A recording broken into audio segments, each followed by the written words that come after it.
Well, it is good to be in front of you today. I'm sorry that we're not gathering in person. I hope that you're all warm and safe. And welcome to my office, I guess. So, one of the most common accusations that is brought against the Bible and the church in general is that there are numerous contradictions in the Bible. You can find blogs and books written by relatively famous atheists claiming that there are hundreds of contradictions that disprove that the Bible is from God. Now, when we look at these supposed contradictions, some of them are almost silly. They're easy to disprove. They're easy to look and say, hey, that is not a contradiction. It's just a misunderstanding, or you're misunderstanding it.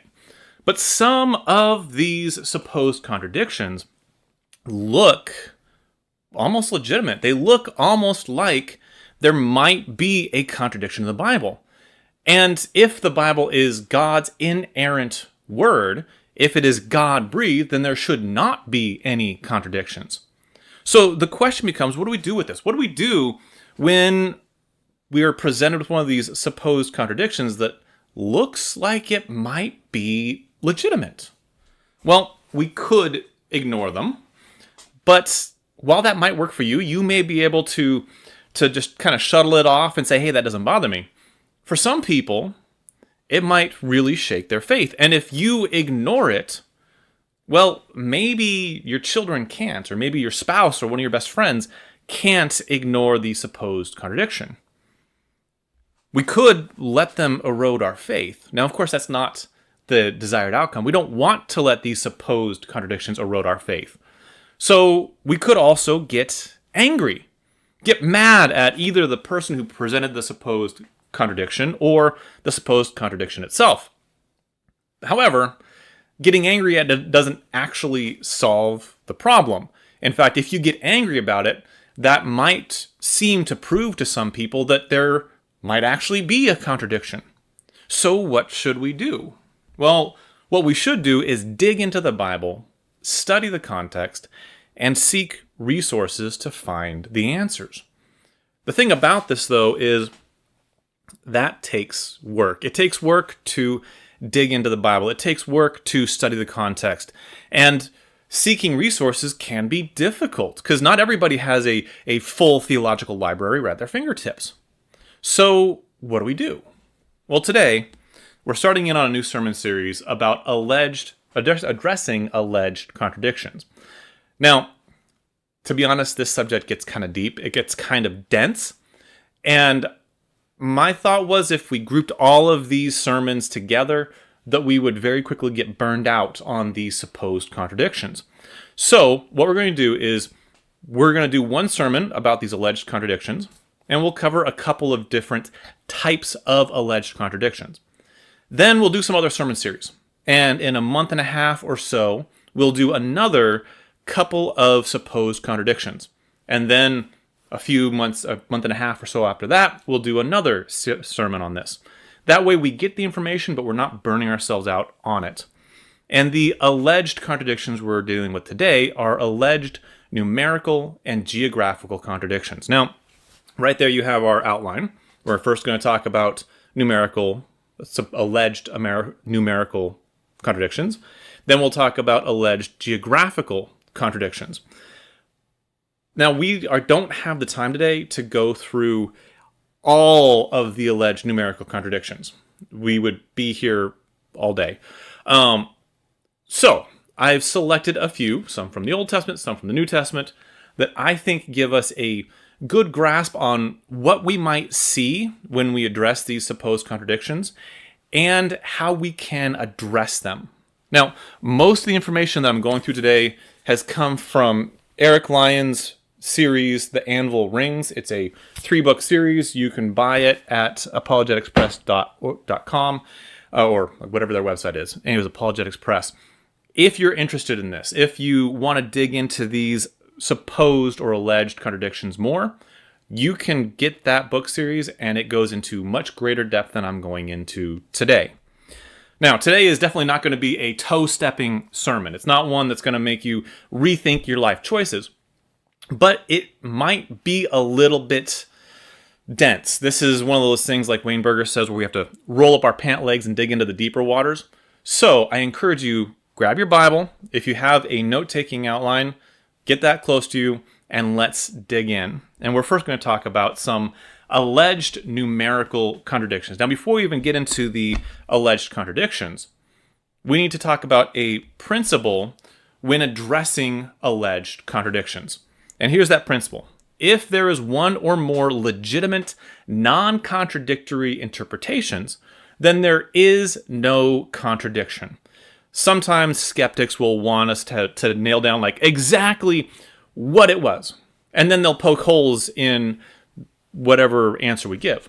But if there are one or more, and the or more is fine, legitimate non-contradictory interpretations, then there is no contradiction.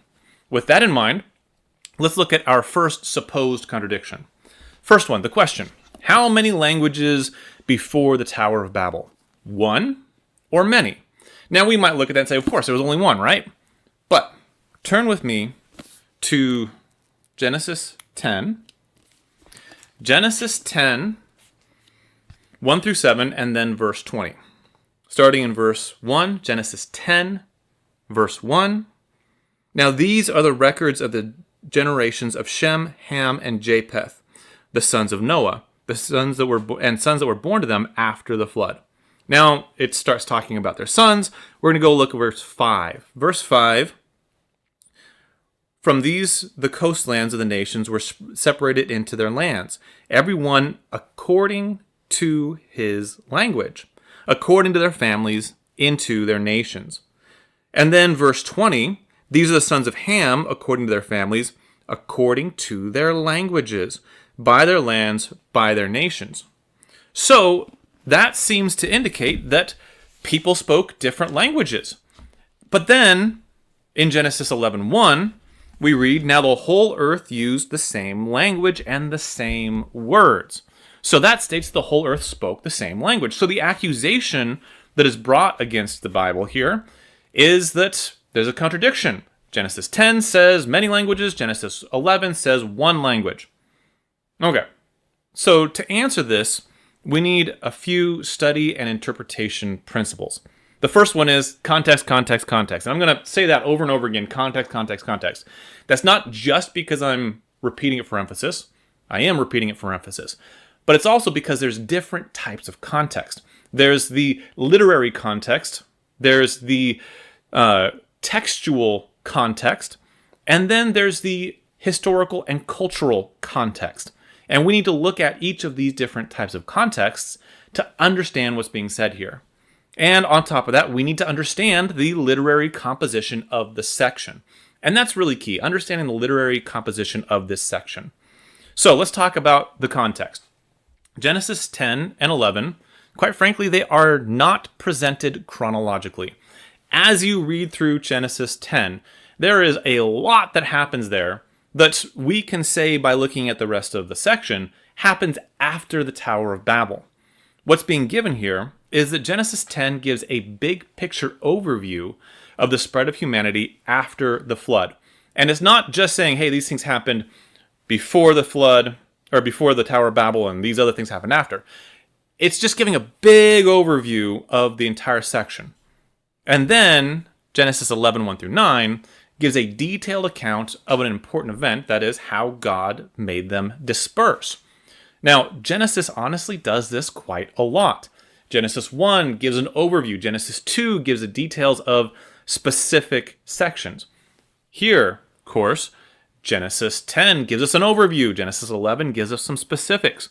So we need to understand that this is not strictly chronological. And a lot of these supposed contradictions stem from a difference between the way that Americans think versus the way that the people in the ancient Near East thought. Because Americans, we love things to be strictly chronological. This happened, and then this happened, and then this happened. But the people of the ancient Near East didn't think that way. They grouped things by importance and subject. And so we may say, hey, that's out of chronological order, and they wouldn't care about the chronological order unless they specifically specify this happened and then this happened.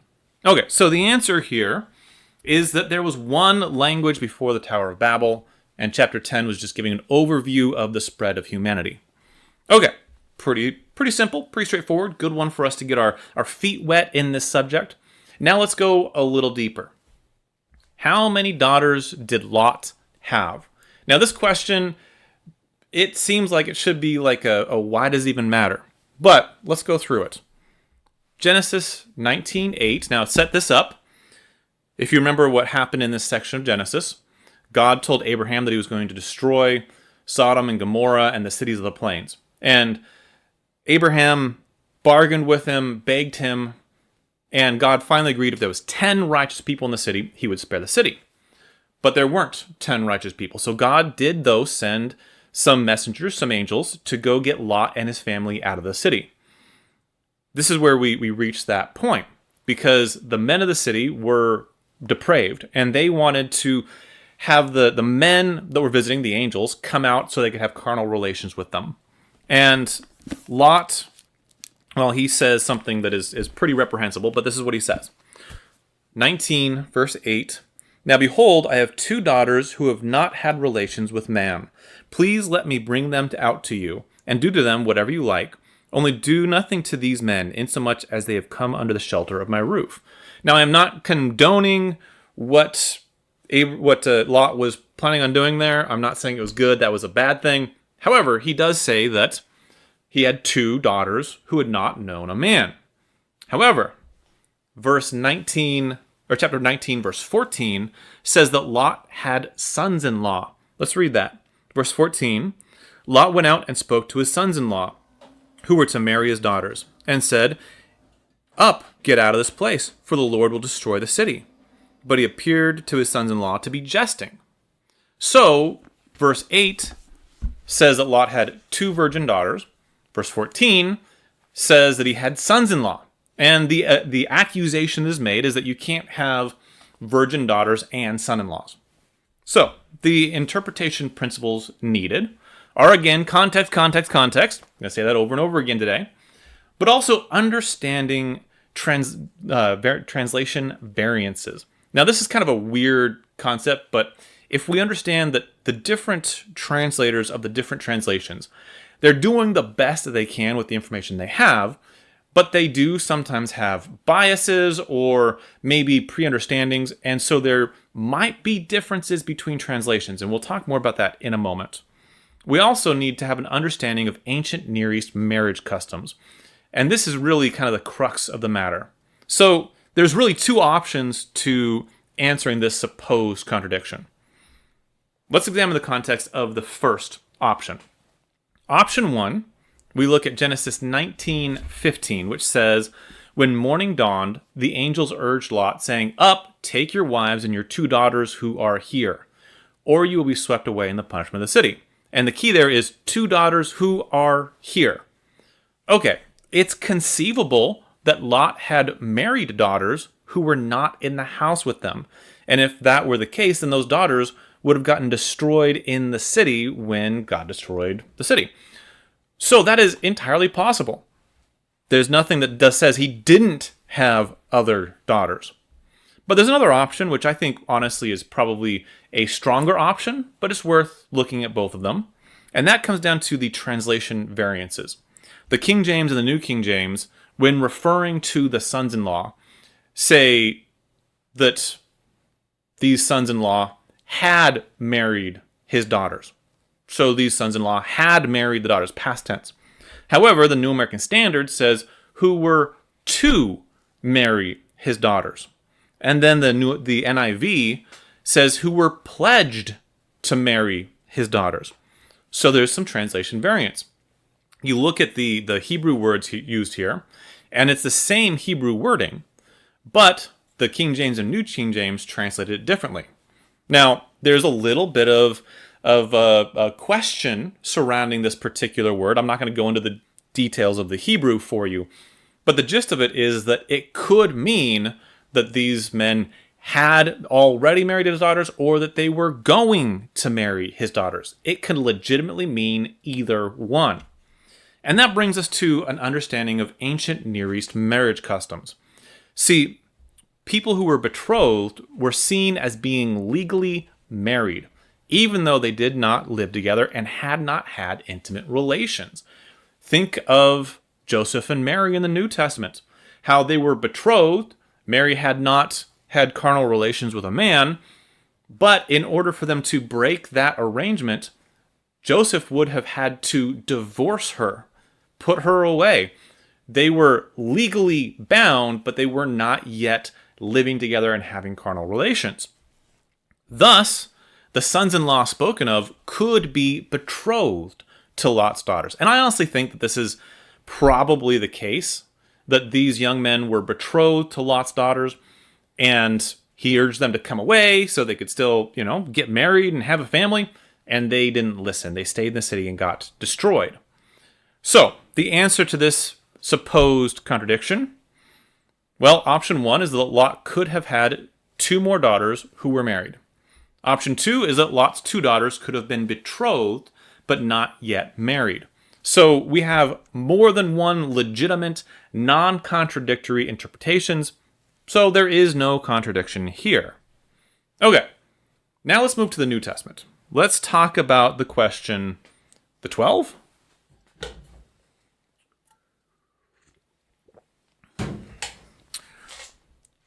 Turn with me to 1 Corinthians 15. 1 Corinthians 15:5. Paul states that Jesus appeared to the 12. 15:5 says, and he appeared to Cephas, then to the 12. However, Matthew 27, verse 5, and Acts 1, 15-26 show us that during the time Paul references, Judas had died and Matthias had not yet been chosen.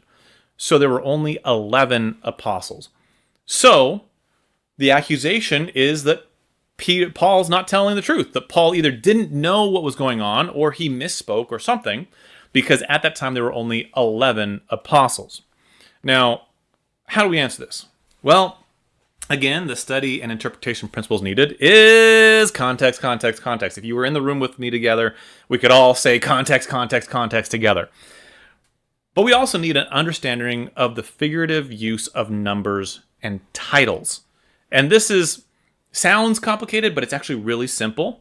So let's talk about that figurative use of numbers as we examine this context, the literary context here. See, both Jewish and American cultures make heavy use of figurative numbers. Some examples would be the Big Ten, which I'm not a sports guy. I had to ask Steve about this. But the Big Ten is college football. And at one time, there was only 10 teams in the Big Ten. But since then, other teams have joined that league. And so now there's something like 15 teams in the Big Ten. But they still call it the Big Ten. They didn't increase that number every time a new group joined. They didn't say now it's the Big 11 and Big 12 and Big 13. They just say the Big 10. Or also 2x4s. Anyone who's gone and bought lumber knows that a 2x4 is not actually 2 inches by 4 inches, which is really annoying. It's, depending on where you buy it, somewhere around 3 3/4 inches by 1 3/4 inches, or 3.5 inches by 1.5 inches, depends on where you buy it. It's not actually 2 inches by 4 inches, yet we still call them a 2x4. See, applying this then to the 12, it's possible, even likely, that the term the 12 became synonymous with the apostles. It wasn't giving an exact count of the apostles, but it became a title, the 12, even if at the time there were only 11. There's a good argument to be made that even when in a particular location there might have only been 2 or 3 of the apostles, that someone might still say, well, let's go talk to the 12. Because, well, it's referring to the apostles. But also, there's another literary concept that could be at play here, and that is the use of prolipsis. Now, most of us don't use prolipsis in our everyday language, so a prolipsis is an anachronistic representation of something as existing before its proper or historical time.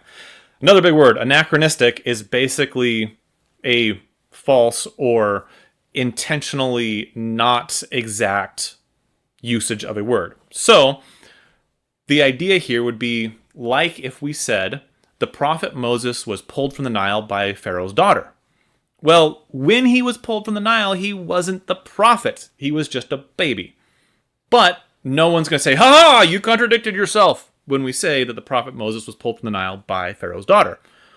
Because even though he wasn't yet a prophet, we're using a prolipsis to refer to who this guy is, using the title before it was actually properly historically accurate. So, applying that to the 12, by the time that Paul wrote 1 Corinthians, Matthias had been an apostle for quite a while. And so Paul may have been including him in the 12. I mean, after all, part of the requirements put forth in Acts chapter 1 for Matthias to be an apostle was that he had to be with Jesus from the beginning of his ministry and seen him resurrected.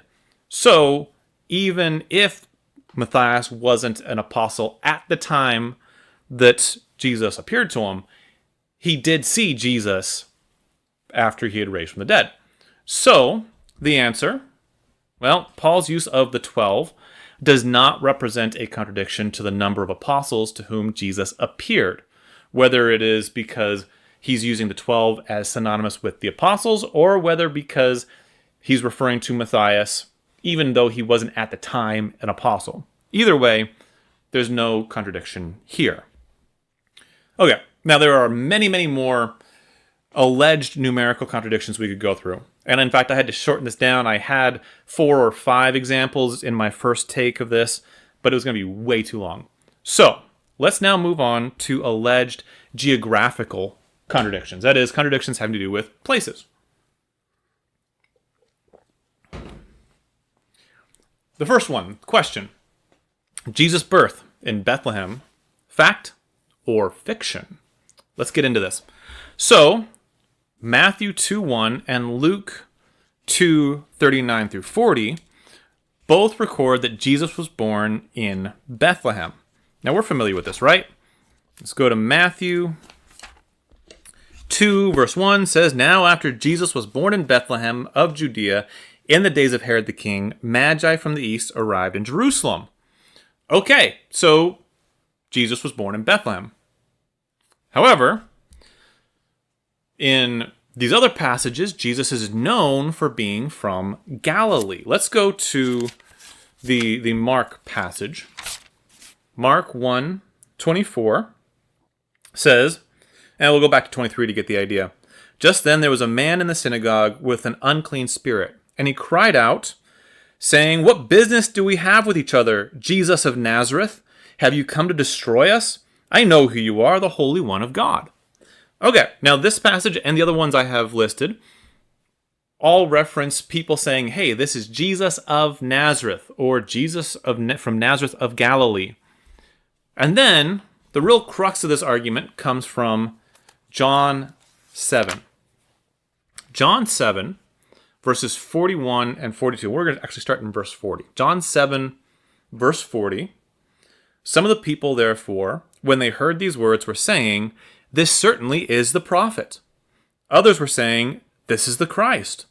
Still others were saying, Surely the Christ is not going to come from Galilee, is he? Has not the scripture said that the Christ comes from the descendants of David, and from Bethlehem, the village where David was? Okay, so these folks, they know, without a shadow of a doubt, that Jesus is from Nazareth in Galilee. And they know, because of the scripture, that the Messiah is supposed to come from Bethlehem. And so the accusation made is that, well, Matthew and Luke made up the story of Jesus being born in Bethlehem to fit the narrative, to make it look like he fit the bill for the Messiah. So how do we answer this? Well, the study and interpretation principles needed. Again, here we are. Ready? Context, context, context. And that's it. Context, context, context. Let's examine the context. So, quite frankly, place of birth is not the same as the place in which a person grew up. Jesus was born in Bethlehem, but he grew up in Galilee. In fact, as you read through the Matthew account and the other accounts too, Jesus was born in Bethlehem, but then they went to Egypt to avoid Herod. And then they came back, and because Herod's son was still ruling They went all the way up to Galilee to stay away from Herod's offspring, Herod's child, Herod's son. So he was born in Bethlehem, but he grew up in Galilee. Now we should all be familiar with that, right? Like, I was born in Brighton, Colorado, but I grew up in Keensburg, Colorado. My son was born in Concord, but spent the first part of his life in Plymouth, and now is from Franklin. We all tend to be moving around, and we may not be born in the same place that we grew up. Now, more specifically, John 7:42 through 41, addressing these, the bystanders, they're not authoritative. They apparently do not know that Jesus was born in Bethlehem. They just know where he was currently from. And that right there is important. The Bible records people saying things, and it records what they say accurately. That doesn't mean that what the people said was accurate. There are, in the Bible, events where someone lies, and the Bible records the lie. That doesn't mean that the Bible condones the lie. It doesn't mean that the Bible is lying. It means that it is recording an event where somebody lied. So these bystanders, this is just recording what they said, what they thought, not what was actually the truth. So the answer, well, Jesus was born in Bethlehem, but he grew up in Galilee. No real contradiction there. You can be born in one place and grow up in another. Okay, pretty straightforward. Let's do another one. Jesus' sermon, on a mount or on a plain? And Jim dealt with this some when he covered the Sermon on the Mount in Mark, but let's get into it. Matthew 5:1 states that Jesus went up on the mountain to preach a sermon. Matthew 5:1, when Jesus saw the crowds, he went up on the mountain, and after he sat down, his disciples came to him. Okay, then he goes and he preaches the Beatitudes. He addresses some misunderstandings they had about the old law. He addresses true righteousness. But then, take a look at Luke 6, where it states that Jesus stood on a level place to preach his sermon. Luke 6, verse 17, Jesus came down with them and stood on a level place. And there was a large crowd of his disciples, and a great throng of people from all Judea and Jerusalem and the coastal regions of Tyre and Sidon. Okay, then he goes on and he gives the Beatitudes, and he addresses some misunderstandings about the old covenant, and he addresses some areas of righteousness. So, the accusation made is that this is the same sermon, but Matthew records it as being on a mountain, where Luke records it being on a level place. Okay. Study and interpretation principles needed. Again, context, context, context. And again, that's all. Context. Let's examine the context. We have, again, two options. Option one, well, a sermon can be preached in multiple locations. It is possible, even likely, that Jesus preached the same precepts at different locations. And you think about that. They didn't have live streaming. They didn't have the internet. They didn't have video recordings, audio recordings. They didn't have any of that. And so Jesus would preach a sermon in one place, but then he'd travel. And do you think he preached something completely different that nobody had ever heard before? No, he probably preached the same concepts. And when you read these two sermons, they're extremely similar, but they're not exactly the same. He covers the same concepts, but he uses slightly different wording. He uses slightly different structure, which you would expect. I've preached the same sermon in multiple locations before. I'll preach it here in Tilton, and then I'll maybe go preach it at a supporting congregation. And while it's the same sermon, it's not word for word verbatim the same. It's slight differences. So it is very likely that Jesus preached the same precepts at various different locations. The option two is that there are flat places on mountains. And Jesus could have been preaching from a flat place on a mountain. I personally prefer option one, but it is conceivable that on the mountain they found a flat place. I mean, think about if you ever gone hiking at Rattlesnake Mountain here in the Lakes region. You hike up a pretty steep hill, and then there's a flat spot that's big enough we could fit the entire congregation up there. But it's on a mountain. So, the answer, Well, there's no contradiction here, as Jesus could either have preached his sermon multiple times or preached from a level spot on a mountain. Either option would work. Okay, next question. And this one gets a little bit more in-depth. Where did Peter deny Christ? Okay, let's read this. Matthew 26, 57 through 75. We're not going to read the whole section, but go to Matthew 26. Matthew 26, starting in verse 57, we read, "Those who had seized Jesus led him away to Caiaphas the high priest, where the scribes and the elders were gathered together. But Peter was following him at a distance as far as the courtyard of the high priest, and entered in and sat down with the officers to see the outcome." And then it goes on and talks about the trial and talks about how Peter denied Jesus. However, John 18, 13 through 27 indicates that Peter denied Jesus in the courtyard of the high priest Annas. John 18, really starting in verse 12. John 18, 12. "So the Roman cohort and the commander and the officers of the Jews arrested Jesus and bound him, and led him to Annas first, for he was father-in-law of Caiaphas, who was high priest that year. Now Caiaphas was the one who had advised the Jews that it was expedient for one man to die on behalf of the people. Simon Peter was following Jesus, and so was another disciple. Now that disciple was known to the high priest, and entered with Jesus into the court of the high priest. But Peter was standing at the door outside. So the other disciple, who was known to the high priest, went out and spoke to the doorkeeper and brought Peter in." Okay, now it goes on with the rest of the account, which we'll handle in a minute. But the accusation made here is that Matthew states that Peter denied Jesus in the courtyard of the high priest Caiaphas, but John indicates that he denied Jesus in the courtyard of the high priest Annas. Now, let's address the high priest part first. This particular point in history was interesting because there was the guy who should have been the high priest, and then there was the guy that the Romans appointed as high priest. So there's some politics there. But the big thing is, where exactly did Peter deny Christ? In the courtyard of Caiaphas or in the courtyard of Annas? Now, the interpretation and study principles needed is, of course, context, but also an understanding of first century politics and also family matters.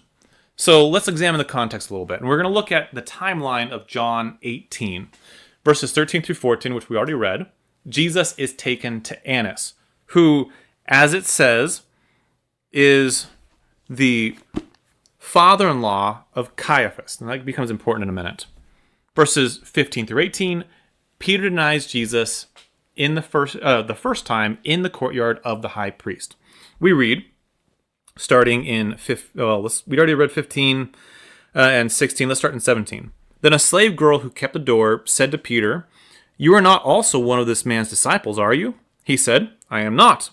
Now the slaves and the officers were standing there, having made a charcoal fire, for it was cold, and they were warming themselves, and Peter was also with them, standing and warming himself." However, then in verse 24, Annas sent Jesus to Caiaphas. Verse 24, "So Annas sent him bound to Caiaphas the high priest." That is, they sent Jesus to Caiaphas the high priest. So Jesus is brought to Annas, Peter denies him, Jesus is sent to Caiaphas, and then in verse 25 through 27, Peter denies Jesus 2 more times. Now Simon Peter was standing and warming himself. So they said to him, "You are not also one of his disciples, are you?" He denied it and said, "I am not." One of the slaves of the high priest, being a relative of the one whose ear Peter cut off, said, "Did I not see you in the garden with him?" Peter then denied it, and immediately a rooster crowed. Now, one thing I want us to note about this is that it doesn't specifically say that Peter was in the courtyard of Annas, just that he was in the courtyard of the high priest. And that brings us to the idea of non-chronological writing. We already addressed this some at the beginning of the sermon, but let's talk about it more. John does not specifically say Peter was in the courtyard of Annas. And often Hebrew writers will not record events chronologically. So Peter might have been at the courtyard of Caiaphas the whole time. In fact, it could be that as this event is playing out, as Peter is at this courtyard, either he had followed Jesus to Annas' courtyard and then followed him to Caiaphas, and John is recording it in the way you record it, or they might have been in the courtyard of Annas the whole time, or of Caiaphas the whole time. But there's another layer to this that's worth discussing, and that is family relationship. See, Caiaphas was the son-in-law of Annas. Annas might have been visiting his son-in-law. Remember, over in Matthew, it said that the scribes and the elders of the Jews were already gathered at the high priest's residence. And you would expect that the elder high priest would be included in that collection of people who were gathering at the high priest's place to see this whole trial. So they could be in the same location. But also, it was not uncommon for extended families to share a residence. Thus, it is also possible that Annas and Caiaphas shared the same palace. The courtyard that we're speaking of could be the courtyard of the family home of both Annas and Caiaphas. Caiaphas having one section and Annas having another, but the courtyard being in the middle. That was really common in that time period. So, whether Caiaphas was visiting Annas' house or whether Annas and Caiaphas shared a residence, it is entirely possible that this sending Jesus bound to Annas could be just a move from one location to another in the same residence, in the same compound, as it were. I personally think that that is probably pretty highly likely. So the answer? Well, Peter denied Jesus in the courtyard of the high priest, and there are many perfectly acceptable explanations for the timeline that is given. There's no contradiction. It fits. Okay, now there are a lot more supposed geographical contradictions that we could cover, some of which are really kind of interesting, but very intricate, and you have to really lay things out to understand them. But today, as we've been addressing these alleged numerical and geographical contradictions, we've seen that each of them is answerable. You can answer these supposed contradictions, and there is actually no legitimate contradiction. And so, I would encourage you, whenever you come across one of these supposed contradictions, let's devote the time to study out these supposed contradictions so that they don't shake our faith. Your faith is so important. And I know your time is valuable. You have lots of things that could take up your time. You know, movies and TV shows and activities and sports and hiking and all the things, right? But I encourage you, take the time to study these supposed contradictions. And if you're sitting there saying, but I don't know how, well, we're going to talk about that more in some coming sermons. But also, I would encourage you, pick up that book series, The Anvil Rings, by Eric Lyons. He dives into these things and lays them out very clearly and in a way that is easy to understand. Don't let your faith be destroyed by these supposed contradictions. Now, it's kind of hard to do an invitation when we're all in our own homes. Obviously, I can't have you say, come on down the aisle and one of the elders will talk to you. But if you have a need, you can get in touch with the elders of the congregation. Their contact info is on Lightpost. Most of you all have it. If you have a need, please contact the elders. Let them know that you have some need. They will help you. They will pray with you.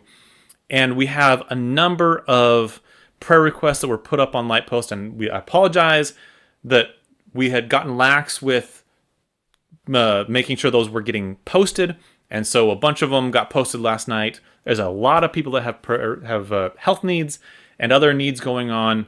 Please look at those prayer requests, pray for your brethren, and reach out to each other. Give each other a phone call, give each other a text, make sure people are doing well, and encourage one another. And hopefully, next week, It will not be snowing. I have no idea. I'm not a meteorologist, but hopefully we can gather together in person, see each other, and encourage one another face to face. Thank you so much for tuning in, for watching the live stream, and I hope that you have a great rest of your Sunday. Thank you for watching. For a deeper study of God's Word, contact us through our website in the description of this video. Lakes Region Church of Christ invites you and your family to Bible classes for all ages on Sunday morning, and join us for worship. We also offer other scheduled Bible classes. See you soon.